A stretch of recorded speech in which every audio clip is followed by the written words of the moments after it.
जिस पार्टी ने राजनीति में प्रवेश करते वक्त झाड़ू को प्रतीक बनाया था, अब उसी झाड़ू से घोटालों की गर्द साफ करने में एंटी करप्शन ब्यूरो जुटी है।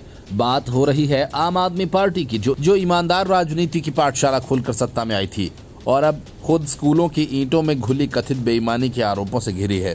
केजरीवाल एंड कंपनी के बहुचर्चित क्लासरूम निर्माण प्रोजेक्ट में 2800 करोड़ रुपए का जो एकेडमिक चमत्कार हुआ, उसकी पटकथा किसी राजनीतिक थ्रिलर से कम नहीं। शुरू में 860 करोड़ रुपए में 12,748 क्लासरूम्स बनाने की बात थी, लेकिन फिर बिना टेंडर के नियमों को किनारे रखकर लागत से 3 गुना ज्यादा खर्च किया गया। ये सब हुआ कैसे? ये सवाल आज भी अनुत्तरित है। मनीष सिसोदिया कहते हैं कि मुझे नहीं पता और सत्येंद्र जैन कहते हैं कि ये सब अफसरों ने किया। ये बात और है कि सारे अफसर उनके आदेश पर ही काम करते थे। मनीष सिसोदिया और सत्येंद्र जैन पूछताछ में कहते हैं कि हम तो बस शिक्षा के मसीहा थे। गलती अगर हुई भी है तो पीडब्ल्यूडी वालों से पूछो। यानी जैसे ही सवाल घोटाले का आया, इनका ज्ञान और प्रबंधन दोनों गायब हो गए। विडंबना देखिए कि जो नेता हर मंच पर स्कूल दिखाने की राजनीति करते थे, अब उन्हीं स्कूलों की नींव खुद उनके ही बयानों में दरक रही है। और अब बात करते हैं उन पीडब्ल्यूडी अधिकारियों की जिन पर सारा ठीकरा फोड़ा जा रहा है। एसीबी की जांच में इन इंजीनियर्स ने साफ कहा कि महंगे मटेरियल्स से लेकर डिजाइन में बदलाव तक सब कुछ ऊपर से निर्देशित था। सत्येंद्र जैन का कहना है कि वे तो बस छात्रों की भलाई चाहते थे, इसलिए महंगे ब्रिक क्लैडिंग और कोटा स्टोन लगवाए। एक मंत्री जब इंजीनियर से ज्यादा वास्तुशास्त्री हो जाए तो देश की ईंट भी घोटाले की बुनियाद बन जाती है।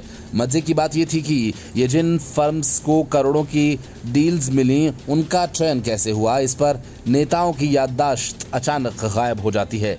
एसीबी की रिपोर्ट में दर्ज गवाहियों से तो साफ है कि अधिकारियों को बिना टेंडर के काम करने के मौखिक निर्देश दिए गए।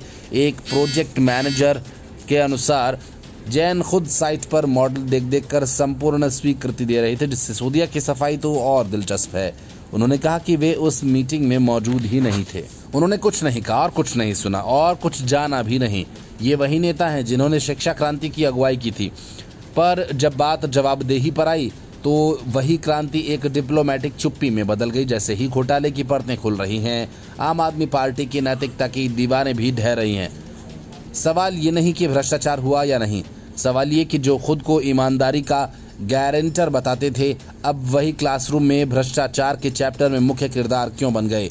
दिल्ली वालों ने सोचा था कि स्कूल में पढ़ाई होगी, इमारतें बनेंगी, भविष्य संवरेगा, लेकिन अब लगता है कि स्कूल की दीवारों में सपनों के साथ साथ साजिशें भी चिन दी गई थीं और जो नेता खुद को देश की शिक्षा का इंजीनियर बताते थे, अब वे घोटाले के नक्शे में सबसे ऊपर नजर आ रहे हैं।